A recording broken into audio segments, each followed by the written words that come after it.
இன்றைக்கி நம்ம என்ன பார்க்க போகிறோம் அப்படின்னா, காரைக்கால் அம்மையாரோட அற்புத திருவந்தாதி பாடல் 3. அவர்க்கே எழுபிறப்பும் ஆளாவோம் என்றும் அவர்க்கே நாம் அன்பாவதல்லால் பவர்சடைமேல் பாகாப்போல் சூடும் அவர்க்கு அல்லால் மற்றொருவர்க்கு ஆகாப்போம் எஞ்ஞான்றுமால். இதுதான் அந்த பாடல். இதில் என்ன சொல்ல வராங்க அப்படின்னா, நான் இப்பிறப்பில் மனித பிறவி எடுத்துட்டேன், அவனுக்கே நான் ஆளாயிட்டேன். அதாவது ஒருவனுக்கே ஆளாகிறதும் அவனுக்கே அன்புடையவராவதும், என்னோடய அன்பு முழுக்க அவனோடதாகவே இருக்கிறதும், அவனை தவிர வேறு யாரையும் மனசில் நினைக்காமல் இருக்கிறதும் தான் என்னோடய பெரிய பக்தி அப்படின்னு சொல்கிறாங்க. இதுதான் பக்தியோட 3 நிலைகள் அப்படின்னும் அதில் சொல்கிறாங்க.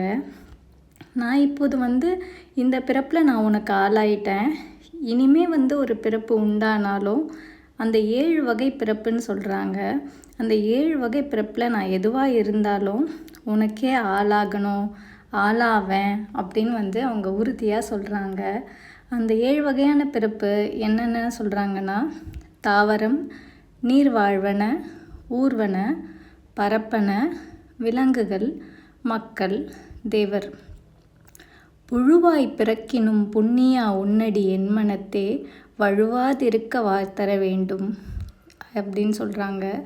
அதாவது நான் புழுவாக பிறந்தாலும் சரி, உன்னோட பக்தி எனக்கு கிடைக்காம போகக்கூடாது. புழுவாக இருந்தாலும் உன்னோட பக்தியும் முக்தியும் உண்டாகலாம். அதாவது எப்படி உண்டாகும் அப்படின்னா, 7 பிறப்பில் மனித பிறவிக்கு தான் இறைவனை வணங்குறதோ, இதெல்லாம் நமக்கு கிடைச்ச ஒரு வாய்ப்பு இந்த பிறப்பில். ஆனால் புழுவாகவும் விலங்குகளாகவும் பறவைகளாகவும் நிறைய இடத்துல, அதாவது திருவானைக்கா போனீங்கன்னா தெரியும், யானை சிலந்திலாம் இறைவனை வழிபட்டுச்சு இல்லையா?